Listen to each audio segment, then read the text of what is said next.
اعوذ باللہ من الشیطان الرجیم بسم اللہ الرحمن الرحیم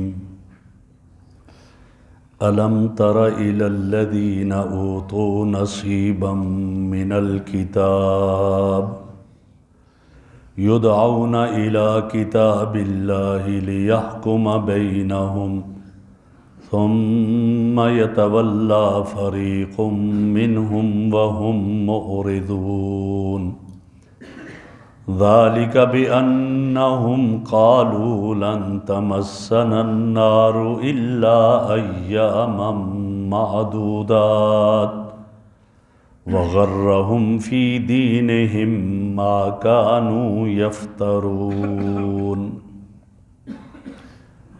الم تر الی الذین، کیا آپ نے نہیں دیکھا ان لوگوں کو اوتوا نصیبا من الکتاب، جنہیں کتاب میں سے کچھ حصہ دیا گیا، یدعون الی کتاب اللہ، انہیں بلایا جاتا ہے اللہ کی کتاب کی طرف، لیحکم بینہم، تاکہ وہ فیصلہ کرے ان کے درمیان، ثم یتولی فریق منہم، پھر پیٹھ پھیر لیتا ہے ان میں سے ایک فریق، ایک گروہ، وہم معرضون، اس حال میں کہ وہ اعراض کرنے والے ہیں۔ ذالک، یہ ان کا اعراض کرنا کیوں ہے؟ بأنہم قالوا، اس لیے کہ انہوں نے کہا لن تمسنا النار الا ایاما معدودات، کہ ہمیں آگ نہیں چھوئے گی مگر چند گنتی کے دن، وغرہم فی دینہم، اور انہیں دھوکے میں دے دیا ان کے دین میں، ما کانوا یفترون، اس چیز نے جو وہ جھوٹ گڑھتے تھے، فکیف اذا جمعناہم لیوم لا ریب فیہ، پس کیا حال ہوگا ان کا جب ہمیں جمع کریں گے ہم ایسے دن جس میں کوئی شک و شبہ نہیں، ووفیت کل نفس ما کسبت، اور ہر آدمی کو اس کا بدلہ دیا جائے گا پورے کا پورا جو کچھ اس نے کیا، وہم لا یظلمون، اور ان پر ظلم نہیں کیا جائے گا۔ میرے محترم بزرگوں اور دوستو، کل والے درس میں یہودیوں کی دو شرارتوں کا ذکر تھا، ایک یہ کہ وہ اللہ کی کتاب کا انکار کرتے ہیں، اللہ کی آیات کا انکار کرتے ہیں، اور دوسرا یہ تھا کہ وہ انبیاء کو ناحق قتل کرتے، اور وہ لوگ جو انبیاء کے ساتھ ہوتے ان کے صحابہ میں سے ماننے والوں میں اور انہیں سمجھاتے، ان کو بھی قتل کرتے تھے۔ اور جیسا کل میں نے عرض کیا کہ ایک دن میں 43 انبیاء علیہ السلام کو شہید کیا، اور 170 کے قریب ان کے ماننے والوں کو ایک دن میں شہید کیا۔ اللہ نے ان کا تذکرہ کیا کہ ان کے اعمال حبط اور ضائع ہو گئے۔ آج کی ان آیتوں میں ایک واقعہ کی طرف اشارہ ہے، اور وہ واقعہ یہ ہے کہ یہودی بااثر قوم تھے۔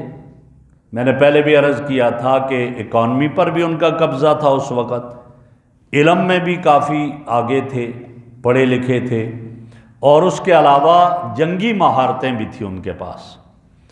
تو ان میں ایک چیز تھی کہ اگر کوئی بااثر آدمی ان کا جرم کرتا تھا تو بس کہتے رہنے دو، ادھر ادھر کر لیتے تھے، اور کوئی کمزور کوئی جرم کرتا اس کو سزا دی جاتی تھی، یہ کیفیت ہوتی تھی۔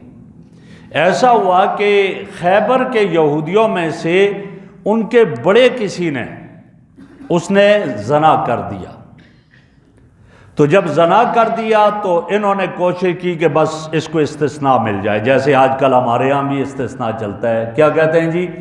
یہ کہتے ہیں کہ صدر صاحب کو پوری زندگی کا استثناء ہے، لہذا صدارت کے بعد اس نے اپنے صدارت کے زمانے میں جو بھی جرم کیے ہوں گے کوئی اس کو نہیں پوچھ سکتا، یہ دنیا میں کہیں نہیں ہے، اور یہ اسلام تو اس کی اجازت ہی نہیں دیتا۔ حضرت عمر رضی اللہ عنہ نے کیا فرمایا تھا خطبہ دیتے ہوئے؟ فرمایا تھا کہ بھائی تم میں سے اگر کوئی مجھ میں ٹیڑھا پن دیکھے تو کیا کرے گا؟ تو ایک کھڑا ہو گیا نوجوان، اس نے کہا عمر آپ کے ٹیڑھے پن کو میری تلوار سیدھا کرے گی۔ تو حضرت عمر رضی اللہ عنہ نے جواب میں کیا کہا؟ اللہ کا شکر ہے کہ اللہ نے اپنے بندوں میں ایسے لوگ بھی پیدا کیے ہیں کہ جو عمر کے ٹیڑھے پن کو اپنی تلوار سے سیدھا کرتے۔ یہ کیفیت تھی۔ خطبہ دے رہے امیر المومنین ہیں، وہ بھی سربراہ مملکت، صدر ہے، لیکن ایک آدمی کھڑا ہو کر کہتا ہے آپ کا خطبہ نہیں سننا۔ کیوں نہیں سننا؟ وہ مال غنیمت اس جنگ میں بھی شریک تھا، آپ بھی تھے، مجھے بھی اس میں ایک چادر ملی، آپ کو بھی غنیمت میں ایک چادر ملی، میرا کرتا نہیں بنا، آپ کا کرتا کیسے بن گیا؟ خیانت کی ہے، پوچھا گیا، استثناء نہیں حاصل۔ تو جواب میں کیا کہا؟ ان کے بیٹے کھڑے ہوئے حضرت عبداللہ ابن عمر رضی اللہ عنہ، اور کہا کہ میں جواب دوں یا میرا باپ جواب دے؟ کہا کوئی بھی جواب دے۔ تو حضرت عبداللہ ابن عمر نے فرمایا آپ سچ کہتے ہیں، لیکن اس جنگ میں بھی شریک تھا، مجھے بھی مال غنیمت میں حصہ ایک چادر آئی، میں نے دیکھا میرا باپ امیر المومنین ہے، خطبہ دیتا ہے اور کرتے پر 17 پیوند لگے ہوئے ہیں، میں نے اپنی چادر بھی دی اور 2 چادروں سے کرتا تیار ہوا، کسی کو استثناء حاصل نہیں تھا۔ اور چھوڑیں، اللہ نے اپنے نبی سے کیا فرما دیا؟ اللہ ان اشرکت لیحبطن عملک، نبی سے شرک ناممکن، محال، امپاسبل ہے، لیکن بتا دیا، امت کے لیے بتایا کہ آپ کے اعمال بھی حبط ہو جائیں گے، یعنی استثناء کسی کو حاصل نہیں۔ یہ کیفیت تو وہاں یہودیوں میں بھی یہی تھا، یہ وہیں سے یہ چیزیں لے کر آ رہے ہیں اور یہی سب کچھ ہے، ورنہ خلافت راشدہ کا زمان دور ہو تو ایسا کبھی نہ ہو۔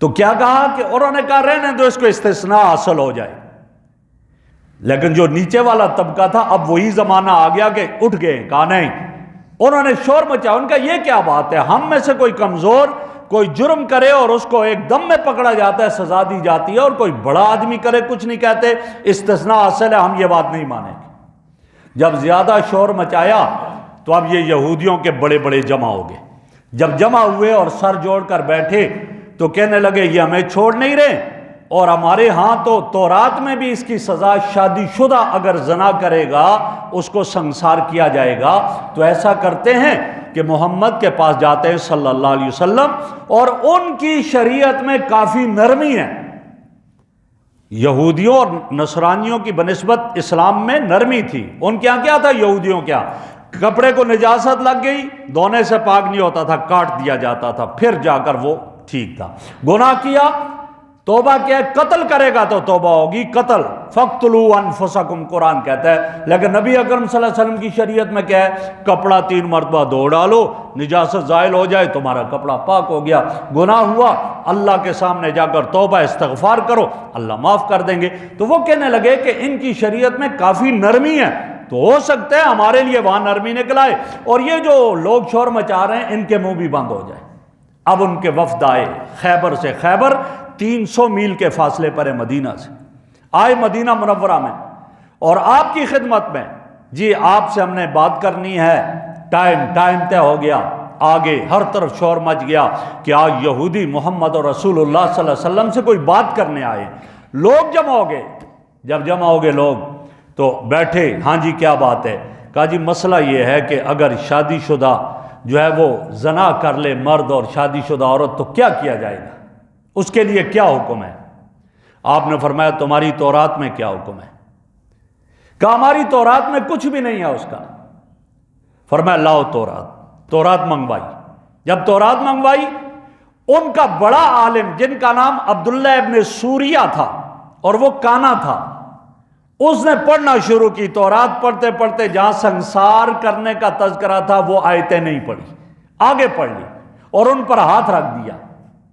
تو حضرت عبداللہ ابن سلام رضی اللہ تعالیٰ عنہ جو پہلے یہودی تھے پھر اسلام لے آئے تھے اور وہ تورات کے عالم تھے بہت بڑے، انہوں نے پکڑ لیا، ان کا اوے فراڈ کرتے ہو، دھوکہ دیتے ہو، یہ آیت جو ہے اس میں پڑھو، یہ کیا ہے؟ تو تورات میں تھا کہ ان کو سنسار کیا جائے گا، سزا سنسار ہے۔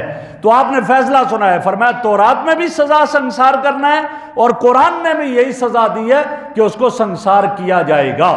جب یہ کہا تو ان دونوں کو وہاں پر سنسار کیا، استثناء حاصل نہ ہوا، سزا انہیں دی۔ جب سزا دی تو واپس ہوئے، بڑے شرمندہ ہوئے، واپس ہوئے۔ اس کا ذکر یہاں اس واقعہ کا ذکر کیا، فرمایا الم تر الی الذین اوتوا نصیبا من الکتاب، آپ نے نہیں دیکھا یہودیوں کو جنہیں کتاب کا کچھ حصہ دیا گیا؟ کتاب سے مراد تورات ہے، حالانکہ اوتوا نصیبا کا تھوڑا بہت حصہ دیا گیا۔ کیوں؟ اس لیے کہ یہودی بھی اس بات کا اقرار کرتے تھے کہ ہماری تورات میں بہت ساری غلطیاں ہو گئی، تحریف ہو چکی ہے، اس لیے کہ انہیں کچھ حصہ دیا گیا، اور وہ کل کا دعویٰ کر رہے ہیں، دعویٰ غلط ہے ان کا کل کا دعویٰ کرنا۔ فرمایا انہیں یہ دیا گیا تھا، یدعون الی کتاب اللہ، کتاب اللہ سے مراد تورات ہے، انہیں بلایا جا رہا ہے کہ تم آؤ تورات کی طرف، تورات میں دیکھو کیا فیصلہ ہے، لیحکم بینہم، کہ وہ کتاب اللہ تمہارے درمیان فیصلہ کرے۔ ثم یتولی فریق منہم، ایک گروہ ہٹ جاتے، کہتے نہیں نہیں اس میں نہیں ہے کچھ بھی۔ فرمایا وہم معرضون، اور وہ اس سے اعراض کرتے ہیں، جبکہ غلط کر رہے ہیں، اس کے اندر باقاعدہ اس کا تذکرہ ہے۔ اب آگے اللہ فرماتے ذالکا، یہ اعراض کیوں کرتے تھے، یہ گناہ کیوں کرتے تھے؟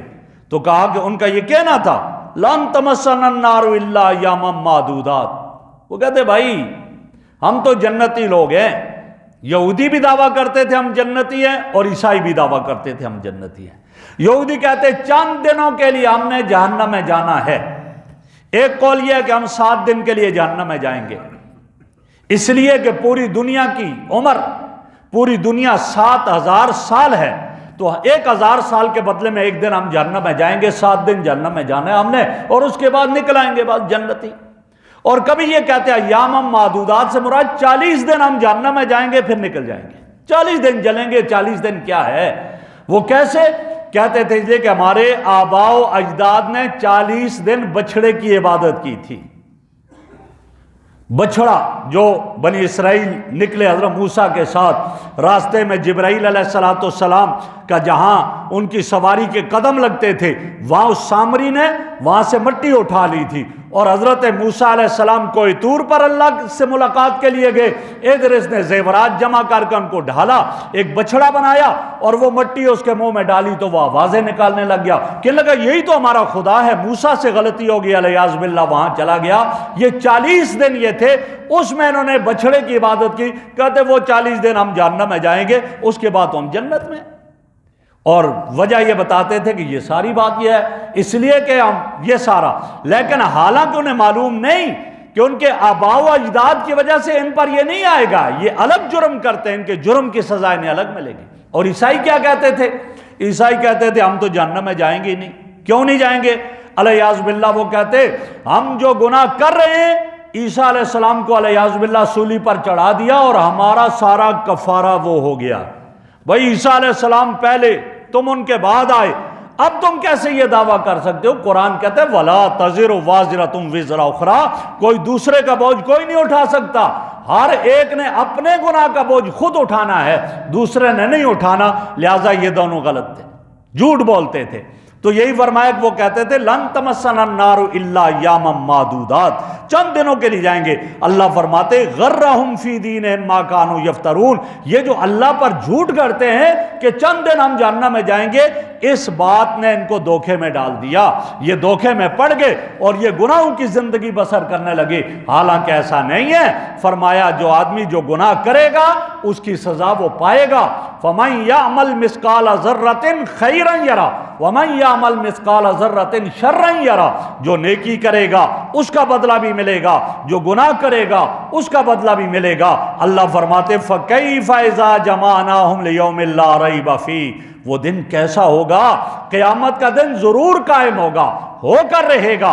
فرمایا قیامت کیا ہے؟ موت ہے۔ فرمایا جو آدمی مر گیا اس کی قیامت تو آ گئی، بعد میں پوری کائنات ختم ہوگی، وہ الگ قیامت ہوگی، لہٰذا یہ مر گیا تو اس کی قیامت گویا آ گئی۔ تو اب فرما دیا کہ وہ قیامت کا دن جب نفسا نفسی کا عالم ہوگا، سب کو جمع کیا جائے گا، اللہ فرماتے اس وقت ان کا کیا حال ہوگا؟ جب پسینہ میں ڈوبے ہوں گے، ٹخنوں تک، گھٹنوں تک، ناف تک، جتنا گناہگار زیادہ ہوگا اتنا پسینے میں ڈوبا ہوگا۔ فرمایا اس دن ان کا کیا بنے گا؟ اس دن یہ تڑپ رہے ہوں گے، اس دن یہ پریشان ہوں گے، اور اللہ رب العزت اس دن ان کو کیا کریں گے؟ سب کے سامنے رسوا کریں گے۔ اور حدیث میں آتا ہے آپ علیہ الصلوۃ والسلام نے فرمایا ان اول رایۃ ترفع یوم القیامہ من رایات الکفرہ، فرمایا قیامت کے دن جو پہلا جھنڈا بلند کیا جائے گا وہ کافروں کا ہوگا، اور رایۃ الیہود، یہودیوں کا جھنڈا ہوگا، فیفضحهم اللہ علی رؤوس الاشہاد، اللہ اس دن ان سب کو ذلیل کریں گے، رسوا کریں گے، سب کی موجودگی میں رسوا کریں گے، ثم یأمر بہم الی النار، اور پھر اللہ حکم دیں گے ان کو لے جاؤ جہنم میں، منہ کے بل گھسیٹ کر جہنم میں لے جاؤ۔ فرمایا اس دن یہ ذلیل و رسوا ہوں گے، اور وہ کیسا دن ہے؟ وفیت کل نفس ما کسبت، ان کے بدلے میں دوسروں کو بدلہ نہیں ہوگا، جس نے جو گناہ کیا ہوگا اس کو اسی کو بدلہ ملے گا، اس کی جگہ دوسرے کو سزا نہیں ملے گی، یا اس کی جگہ دوسرے کو کوئی اور نہیں ملے گا، جس نے جو گناہ کیا اس کو اس کا بدلہ پورے کا پورا ملے گا، جو نیکی کی اس کا پورے کا پورا بدلہ ملے گا، وہم لا یظلمون، اور کوئی کمی نہیں ہوگی، نیک اعمال کرتا رہا اس کی نیکیوں میں بھی کوئی کمی نہیں، کوئی چیز مخفی نہیں ہوگی، گناہ کرتا رہا اس کے گناہوں میں بھی کوئی چیز مخفی نہیں ہوگی، سب کچھ اللہ کے ہاں لکھا ہوگا۔ اور قرآن ذکر کرتا ہے کہ جب قیامت کے دن ان جہنمیوں کو پیش کیا، ان کے اعمال نامے پیش کیے جائیں گے، جب اعمال نامے پیش کیے جائیں گے، تو نے فلاں وقت یہ گناہ کیا، فلاں وقت یہ گناہ کیا، فلاں وقت یہ گناہ کیا، اس وقت یہ کہیں گے ما لہذا الکتاب لا یغادر صغیرۃ ولا کبیرہ، کیا ہو گیا؟ کوئی چھوٹی بات بھی نہیں چھوڑی اور ظاہری بڑی بات بھی نہیں چھوڑی، ہم نے تو تنہائیوں میں چھپ چھپ کر کیا تھا، وہ بھی نہیں چھوڑا، کچھ بھی نہیں چھوڑا۔ وَوَجَدُوا مَا عَمِلُوا حَاضِرًا، جو کچھ کیا ہوگا سب کا سب سامنے آ جائے گا، اس وقت کوئی ایکسکیوز کا موقع نہیں ملے گا۔ تو اس لیے میرے بھائیوں یہ پتہ چلا کہ جو آدمی جو دنیا میں اعمال کرے گا آخرت میں اسی کا اس کو بدلہ ملے گا۔ اسی لیے آپ صلی اللہ علیہ وسلم نے فرمایا الدنیا مزرعۃ الآخرہ، دنیا آخرت کی کھیتی ہے، جب دنیا آخرت کی کھیتی ہے تو دنیا میں جیسا کرے گا وہی ملے گا۔